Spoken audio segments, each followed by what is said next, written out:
P ജയരാജനെ LDF convener സ്ഥാനത്ത് നിന്ന് ഒഴിവാക്കി വിട്ടതിനെ ചൊല്ലിയും പിന്നെ സരിനെ പറ്റി കുറേ മോശവും ഇപ്പോഴത്തെ പിണറായി സർക്കാരിനെ പറ്റി വളരെ കുഴപ്പം പിടിച്ചതാണെന്ന് അല്ലെങ്കിൽ ദുർബലമായ ഒരു ഭരണമാണ് എന്നുള്ള രീതിയിലൊക്കെ കുറേയധികം സ്റ്റേറ്റ്മെൻ്റൊക്കെ നടത്തി ഒരു ആത്മകഥ ഇങ്ങനെ പ്രകാശനം നടത്തിയിട്ടുണ്ട് DC ബുക്സ്. ഒരാൾ ജീവിച്ചിരിക്കുമ്പോൾ അയാളെപ്പറ്റി കാര്യങ്ങൾ എഴുതിയാൽ അത് ജീവചരിത്രമല്ലേ, ഇയാൾ ആത്മകഥയല്ലേ? ആകെ മൊത്തം കൺഫ്യൂഷനായി മൊത്തത്തിൽ കത്തിപ്പടരുന്ന ഒരു സംഗതിയാണത്. അപ്പോൾ ഈ വിഷയത്തിനെ കുറിച്ച് ഞാൻ ഒരു വീഡിയോ ചെയ്യാമെന്ന് വിചാരിക്കുന്നു. അതിൻ്റെ കൂടെ ഒരു കാര്യം എനിക്ക് പറയാനുണ്ട്. പി ജയരാജൻ പറയുന്നത് ഞാൻ ആരുടെ പറഞ്ഞിട്ടില്ല എൻ്റെ ജീവകഥയൊന്നും എഴുതാനൊന്നും. അപ്പോൾ ഇങ്ങനെ സത്യത്തിൽ നല്ലൊരു നേതാവൊക്കെ തന്നെയാണ്, പക്ഷെ കിളിപോയ നേതാവാണെന്ന് തോന്നുന്നു.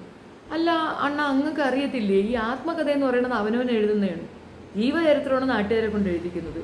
അപ്പോൾ DC ബുക്സ് അങ്ങനെ ചുമ്മാ അങ്ങോട്ട് എഴുതാൻ പറ്റുമോ? നിങ്ങൾ കേസ് കൊടുക്കണം പിള്ളേച്ച, അതെന്തൊരു വേല? അതുമല്ല, പരിപ്പ് വടയും കട്ടൻ ചായയും ഒരു കമ്മ്യൂണിസ്റ്റ് ജീവിതവും, നല്ല പേരല്ലേ, കൊള്ളാം, സൂപ്പർ. അപ്പോൾ ജയരാജണ്ണൻ്റെ ഈ കേസ് കേട്ട് അവിടെ നിൽക്കട്ടെ, അവിടെ തല്ലിമ്പിടി നടക്കുകയാണ്. കാരണം ഇങ്ങനെ എഴുതാൻ കൊടുത്തിട്ടില്ല എന്നും അവർ കൊടുത്ത സാധനമാണ് അവർ പബ്ലിഷ് ചെയ്തതെന്നും DC ബുക്സും ഇങ്ങനെ തമ്മിൽ മുട്ടൽ ലഹള, പിന്നെ അതിൻ്റെ കൂടെ എന്നെ ഇങ്ങനെ ഉപദ്രവിച്ചു, എന്നെ അങ്ങനെ ഉപദ്രവിച്ചു, എന്നെ അവരത് ചെയ്തു. ഇതൊക്കെ നടക്കാൻ സാധ്യതയുണ്ട്. കാരണം കുറേ കോൺട്രവേഴ്സിയിൽ ഇവർ തമ്മിലുള്ള വഴക്കും വാക്കും ഇതൊക്കെ നമ്മൾ കേട്ടതുമാണല്ലോ. അപ്പോൾ ആ വിഷയത്തിലേക്ക് ഞാൻ ഡെപ്തിലേക്ക് പോകുന്നില്ല. എനിക്കിത് കണ്ടപ്പം ഇതിൻ്റെ കൂടെ ചേർത്ത് വെച്ച് പറയാനായിട്ട് ഒരെണ്ണമുണ്ട്. അത് നിങ്ങൾക്ക് മനസ്സിലാകുമോ ഇല്ലെന്ന് അറിയത്തില്ല. എനിക്കൊരു വാട്സപ്പ് കൂട്ടായ്മ ഉണ്ട്, അതിനകത്ത് ഒരു ചെറിയ ഇഷ്യൂ മുമ്പ് ഉണ്ടായിട്ടുണ്ട്. ഈ സയ്യിദ് മുഹമ്മദ് ആനക്കയം എന്ന് പറയുന്ന ആൾ ഈ ഇടയ്ക്ക് മരണപ്പെട്ടിരുന്നു. പുള്ളി മരിച്ചപ്പോഴത്തേക്ക് അതിനെപ്പറ്റി ഒരു ലേഖനമൊക്കെ തയ്യാറാക്കിക്കൊണ്ട് ഞങ്ങളുടെ ഗ്രൂപ്പിലുള്ള ഒരു ഇസ്ലാമിൻ്റെ, അതായത് STPയുടെ ഒരു മെയിൻ കൊണ്ടാണ്ടർ ഞങ്ങളുടെ കൂടെ ഉണ്ട്. ആ പുള്ളിക്കാരൻ അത് കൊണ്ടൊന്ന് വലിയൊരു essay റൈറ്റപ്പൊക്കെ എഴുതിയിട്ട് പറഞ്ഞു, കണ്ടോ, ഇതാണ് ഹിദായത്ത് കൊടുത്തു ദൈവം, അങ്ങനെ പടച്ചവൻ ഹിദായത്ത് കൊടുത്തതിൻ്റെ അടിസ്ഥാനത്തിൽ സയ്യിദ് മുഹമ്മദ് ആനക്കയം ഞങ്ങളുടെ മതത്തിലേക്ക് തിരിച്ചു വരികയും അദ്ദേഹത്തിനെ ഞങ്ങൾ ഖബറടക്കം ചെയ്യുകയും ചെയ്തു. മലപ്പുറത്ത് ഏതാണ്ട് ഖബറിലാണ് പുള്ളി കിടക്കുന്നത്. അപ്പോൾ അങ്ങനെ വന്ന് കിടന്നിട്ടുണ്ട് എന്നൊക്കെ പറഞ്ഞെങ്കിൽ ഒരു വാക്ക് തർക്കമുണ്ടായി. അന്ന് ഞാൻ പുള്ളിയോട് ഒരുപാട് തർക്കിച്ചു. ചുമ്മാ എന്തിനാണ് വയ്യാതെ കിടന്ന്, കോമയിലായിരുന്നു ലാസ്റ്റ് സമയത്ത്. അപ്പോൾ കോമയിൽ കിടക്കുന്ന ഒരു മനുഷ്യനെ കൊണ്ടുപോയി കുഴിച്ചിട്ടിട്ട് പറഞ്ഞു ഞങ്ങളുടെ മതത്തിൽ ചേർന്നു എന്നൊക്കെ പറഞ്ഞാൽ ഇതൊക്കെ ആരെങ്കിലും വിശ്വസിക്കും? പക്ഷേ ഡെപ്തിൽ ഇതിനെപ്പറ്റി കുറച്ച് അന്വേഷിക്കാം. പിന്നെ അല്ലാതെ കുറേ ഡോക്യുമെൻറ്റ്സ് ഒക്കെ എൻ്റെ കയ്യിൽ കിട്ടിയപ്പോഴത്തേക്കാണ് എനിക്ക് മനസ്സിലായത് മൊത്തം അങ്ങേര് പറഞ്ഞത് തന്നെ കറക്റ്റ് എന്നാണ്. അപ്പോൾ ഇതിന് മുമ്പ് ഈ KYS ഒരു കളിയുണ്ട്. KYS എന്നാൽ കേരള യുക്തിവാദി സംഘടന, മീൻസ് അവർക്ക് ഒരു കളിയുണ്ട്. ഈ എക്സ് മുസ്ലിമായിട്ട് ആരെങ്കിലുമൊക്കെ വന്നു കഴിഞ്ഞാൽ അവരങ്ങ് എടുക്കും. എക്സ് എന്നല്ല, മറ്റേ എക്സ് ക്രിസ്ത്യൻ ആയാലും എസ് അല്ല, ആര് എക്സ് വന്നാലും അവരങ്ങ് എടുക്കും. അവർ വിചാരിക്കുന്ന അവർ യുക്തിവാദികളാണെന്ന്. ജാമിദ അങ്ങനെ ഒരു നാടകം കളിച്ചിരുന്നു, ഞാൻ യുക്തിവാദിയാണ്, എന്നെ നിങ്ങൾ സ്വീകരിക്കണം. ഓക്കെ, നിന്നെ ഞങ്ങൾ സ്വീകരിച്ചിരിക്കുന്നു, സുലൻ കയറിവാടി എന്ന് പറഞ്ഞു. ഇവളിരുന്നുകൊണ്ടൊരു കള്ളത്തരം പറഞ്ഞു കൊടുത്തു. എന്തോന്നറിയാമോ, ഇവൾ ആരെണ്ണം അടിക്കാൻ കയറിയത്? CCTV ഒക്കെ ഉള്ള വീട്ടിൽ എന്നെ അടിക്കാൻ കയറി നിങ്ങൾ അറിഞ്ഞാണ്. യുക്തിവാദികൾ കേട്ടതും കേൾക്കാത്തതും ചൂട്ടുകയറ്റിയും ബാക്കിയുള്ളതും ഒക്കെ നുള്ളി പറക്കിക്കൊണ്ട് നേരെ വെച്ച് പിടിച്ചു സെക്രട്ടേറിയറ്റിൽ. അവിടെ ചെന്ന് കുത്തിയിരിപ്പ് തുടങ്ങി. ഒരു പെൺകൊച്ചിനെ മതം വിടാൻ പറ്റത്തില്ല, ഈ ഇസ്ലാമിയർ ദ്രോഹികളാണ്, അവർ ഞങ്ങളുടെ പെണ്ണുങ്ങളെ കൊത്താൻ വന്നു, ഇടിയാൻ വന്നു, തല്ലാൻ വന്നു, ജാമിദ കി ജയ്, ജാമിദ കി ജയ്, ജാമിദ കി ജയ്. ഈ 3 ജയ് വിളിച്ചപ്പോഴത്തേക്ക് തന്നെ എല്ലാവരും കൂടെ പറഞ്ഞു ആണോ? അപ്പോൾ അതിൻ്റെ കൂട്ടത്തിൽ തന്നെ കുറേ വക്കീലന്മാരുണ്ട്. എന്നാൽ ഈ പൊട്ടന്മാരാണ് ഇത് ചോദിക്കേണ്ടേ, ഇത് എന്ത് വാഴത്തോരനാണ് ഈ പറയണത്? CCTV ഇല്ലയോ? CCTVക്കകത്ത് ആളെ കിട്ടിയെങ്കിൽ അതും കൊണ്ട് വരണ്ടായോ എന്ന്. അപ്പോഴാണ് ഇവർക്ക് ബോധം വന്നത്, ശരിയാണല്ലോടാ, CCTV ഉള്ള സ്ഥലത്ത് എങ്ങനെയാണ് ജാമിദയെ നമ്മൾ കയറി തല്ലി, അല്ലെങ്കിൽ നാട്ടുകാർ കയറി തല്ലി എന്ന് പറയുന്നത്? CCTV കൊണ്ടുവന്നു. അത് ഞാൻ ഇപ്പോൾ കൊണ്ടുവരാമെന്ന് പറഞ്ഞ് ജാമിദ അവിടെ നിന്ന് മുങ്ങി, പിന്നെ പൊങ്ങിയില്ല. KYSന് അപ്പം മനസ്സിലായി ഇവരെ ഉപയോഗിച്ചതാണ്. അവിടെ ഇരുന്നപ്പം ഈ ജാമിദ കി ജയ് വിളിച്ച KYSകാരെന്തായി? ശശിയായി. എത്ര നിലയിൽ ശശിയായി? 8 നിലയിൽ ശശിയായി, പൊട്ടിപ്പൊളിഞ്ഞു. അതോടുകൂടി KYS സ്റ്റെപ്പ് ബാക്ക്.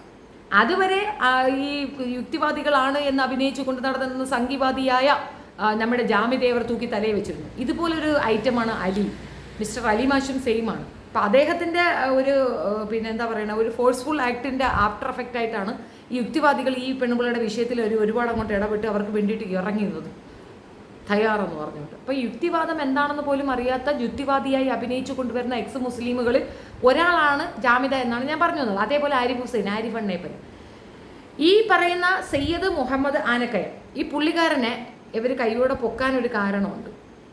അതിനു മുമ്പ് അതിൻ്റെ പിൻചരിത്രം കുറച്ച് പറയാം. അതായത് സയ്യിദ് മുഹമ്മദ് ആനക്കയം എച്ചുമുച്ചിലിയുമായി, പിന്നെ അങ്ങനെ എച്ചുമുച്ചിലിയുമായി, പിന്നെ ഇവന്മാർ എച്ചുമുച്ചിലിയുമായാൽ ആദ്യം ചെയ്യണത് എന്താണെന്നറിയാം? കേസരി അറിയാം നിങ്ങൾക്ക്, RSSൻ്റെ മുഖപത്രമാണ്. വേറെ ഉണ്ട് ജന്മഭൂമി, അതാരുടെയാണെന്നറിയാം? BJPക്കാരുടെ മുഖപത്രമാണ്. യുവമാർക്ക് അതിനകത്ത് ഖുർആൻ പാരായണം എഴുതി വെക്കണം, ഖുർആൻ്റെ വിമർശനങ്ങൾ അവിടെ കൊണ്ടുവന്ന് എഴുതി വെക്കണം, എന്നാലേ യുവമാർക്ക് യുക്തിവാദം കംപ്ലീറ്റ് ആവുള്ളൂ. വേറെ ഒരു പുസ്തകത്തിൽ ഇവർക്ക് എഴുതണ്ട, അവർക്ക് അവിടെ രണ്ടിടത്ത് പോയി അങ്ങ് എഴുതി വെക്കണം. അപ്പോൾ ഈ കേസരിയും ജന്മഭൂമിയിലും എഴുത്തുകൾ കണ്ടതുകൊണ്ടാണ് KYS സയ്യിദ് മുഹമ്മദ് അയാളുടെ പേര് മറന്നു, സയ്യിദ് മുഹമ്മദ് ആനക്കയം പുള്ളിയെ അവിടെ അങ്ങോട്ട് ഇറക്കി വിട്ടത് നീ പൊക്കെയോടാ, ഇനി ഇവിടെ നീ ശരിയാവത്തില്ല എന്ന്. കാരണം അവർക്ക് ഒരു പരിചയം ആൾറെഡി ആയി. നമ്മളെ ജാമി ചേച്ചി അവരെ പറ്റിച്ച്, KYS പറ്റിച്ചിട്ടുണ്ടായിരുന്നു. ഇതേ സെയിം തിങ് ഇപ്പം പരിപ്പ് വടയും പിന്നെ കട്ടൻ ചായയുടെയും അതേ ഒരു ഗതി തന്നെയായിരുന്നു ഈ സയ്യിദ് മുഹമ്മദ് ആനക്കയത്തിൻ്റെ ഒരു ഇഷ്യൂവിൽ വന്നത്. തർക്കിക്കരുത് KYS, എൻ്റെ കയ്യിൽ തെളിവുണ്ട്, ഞാൻ തെളിവും കൊണ്ടുവരും. അപ്പം ഇനി പറയാൻ പോകുന്ന തെളിവ് വെച്ചിട്ടുള്ള ഒരു കാര്യമാണ്. നമ്മുടെ സനൽ ഇടമറുകിനെ അറിയാമോ?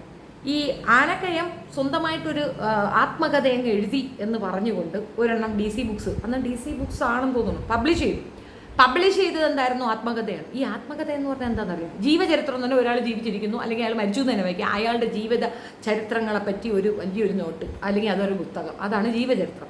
ആത്മകഥ എന്ന് പറയുന്നത് സ്വന്തമായിട്ട് ഓട്ടോബയോഗ്രഫി, ഞാൻ തന്നെ എഴുതുന്ന സാധനം എൻ്റെ ആത്മകഥ. അപ്പോൾ ഇദ്ദേഹത്തിൻ്റെ ആത്മകഥ പ്രസിദ്ധീകരിച്ചു വന്നു. അന്ന് ഇതാരാ എഴുതിയെന്നറിയാമോ?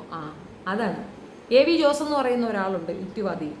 അങ്ങേരാണ് ഈ ആത്മകഥ എഴുതി പബ്ലിഷ് ചെയ്തത്. ഈ ആത്മകഥയിൽ സനൽ ഇടമറുകിൻ്റെ അപ്പൻ ജോസഫ് ഇടമറുകിനെ പറ്റി വളരെ മോശമായി പ്രതിപാദിച്ചിരുന്നു.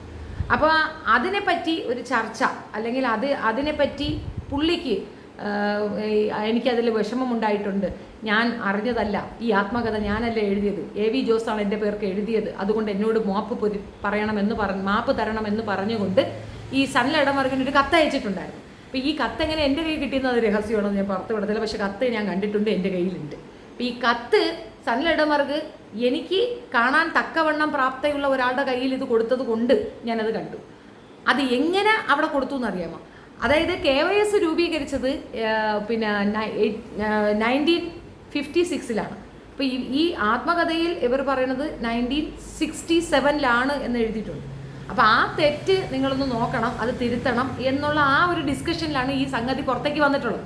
പക്ഷെ അതിനകത്തുനിന്ന് ആ കത്തിൽ നിന്നുള്ള പരാമർശം, അതായത് കത്തിനകത്തുള്ള ആ സുനാബിക്കേഷൻ, അത് മൊത്തത്തിൽ നമ്മളൊന്ന് ക്യാച്ചപ്പ് ചെയ്ത് അതിനകത്ത് ഇത്രയേ ഉള്ളൂ. ഞാൻ പറഞ്ഞു വന്നത് വളച്ചൊടിക്കുന്നില്ല, നേരെ ചെവിയെ പറഞ്ഞു തരാം. ഈ എക്സ് മുസ്ലിമായിട്ട് പുറത്തേക്ക് വരുന്നവരുടെയൊക്കെ നാവായി ശബ്ദിക്കാനായിട്ട് ആദ്യം ഇറങ്ങി നിൽക്കുന്ന KYSൻ്റെ ടീമുകളാണ്.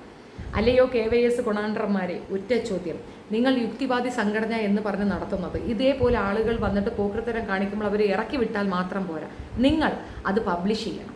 ഇവരൊന്നും ഞങ്ങളിൽ പെട്ടവരല്ല എന്ന് ഇസ്ലാമിയർ പറയുന്നത് പോലെ നിങ്ങളും പറയണം, അല്ലെങ്കിൽ ആളുകൾ തെറ്റിദ്ധരിക്കും. അതുകൊണ്ടാണ് ഇപ്പോഴും ആരിഫ് മുഹമ്മദിനെയും ആരിഫ് മുഹമ്മദ് ഖാനല്ല, അദ്ദേഹം പിന്നെയും കുറേ ബോധമൊക്കെ ഉള്ള മനുഷ്യനാണ്, മറ്റേ ആരിഫില്ലേ, അപ്പി ആരിഫിനെയും ഈ പറയുന്ന ബാക്കി വാണം ജാമിദയൊക്കെ ഇന്നും യുക്തിവാദികളെന്ന ആളുകൾ വിചാരിക്കുന്നു.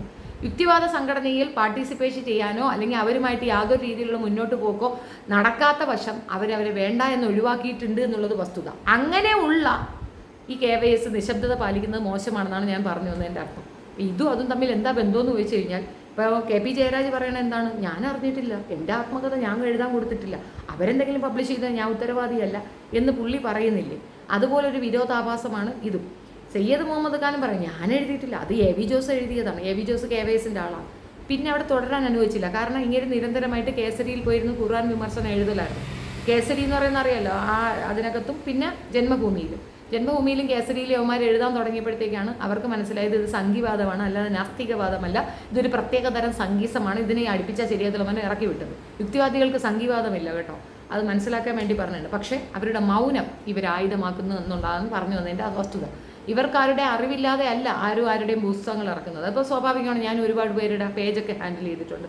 ബിക്കോസ് പലപ്പോഴും വിഷമം തോന്നിയിട്ടുണ്ട്. നമ്മൾ വളരെ പഠിച്ചെഴുതുന്ന ആ ലേഖനങ്ങളൊക്കെ മറ്റൊരാളുടെ പേരിൽ അച്ചടിച്ച് വരുമ്പോൾ വിഷമത്തോടെ കാണാറുണ്ട്. കാരണം നമ്മുടെ വാക്കുകളാണ് അവരുടെ പേർക്ക് വരുന്നതെന്നേ ഉള്ളൂ. എന്നാലും ആളുകളിലേക്ക് വിഷയം എത്തിയാൽ മതി എന്നുള്ളൊരു സമാധാനം നമുക്കുണ്ടാവും. പക്ഷേ ഇത് നേർ വിപരീതമാണ്. ഇവന്മാരുടെയൊക്കെ പേരിൽ ആരൊക്കെ എഴുതി കൊടുക്കുന്നു, എന്നിട്ട് ഇതൊക്കെ വെച്ച് ആളാവലാണ് ഇവന്മാരുടെയൊക്കെ ജോലി. KP ജയരാജും അങ്ങനെ ഒന്ന് പൊങ്ങാൻ നോക്കിയതാണ്. പക്ഷേ അതിനകത്തുള്ള പാര കിട്ടിയപ്പം ഇങ്ങേർക്ക് ഇപ്പോൾ അങ്ങേരെ അറിഞ്ഞുകൂടാ. ഇപ്പോൾ ഇത് ആരെ എഴുതാൻ ഏൽപ്പിച്ചിട്ടാണല്ലോ അവർ എഴുതിയിട്ടുണ്ടാവില്ല. ഇവനൊക്കെ അതിനുള്ള സ്വത്വബോധവും ബുദ്ധിയൊന്നും ഇല്ല എന്നുള്ളത് നമുക്കറിയാം.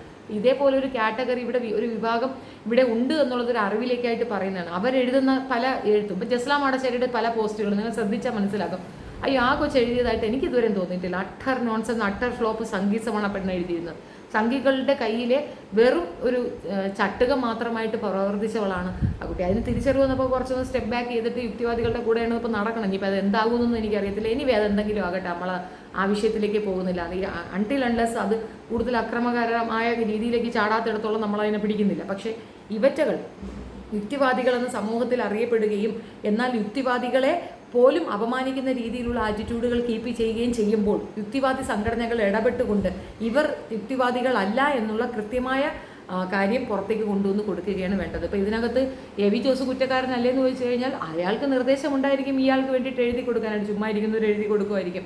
പക്ഷേ അങ്ങനെ ഒരു സംഗതി ഇതിനകത്ത് നടന്നിട്ടുണ്ടെന്നും മരിക്കുന്നതിന് മുമ്പ് തന്നെ ഇയാൾ തിരിച്ച് നാസ്തികവാദവും സംഘീവാദവും ഒക്കെ കളഞ്ഞിട്ട് നേരെ തിരിച്ച് വന്നിട്ടുണ്ട് എന്നുമൊക്കെയാണ് മുസ്ലിംസ് അവകാശപ്പെടുന്നത്.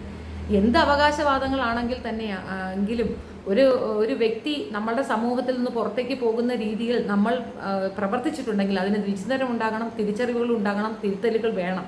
രണ്ട് വിഭാഗത്തിലും വേണം.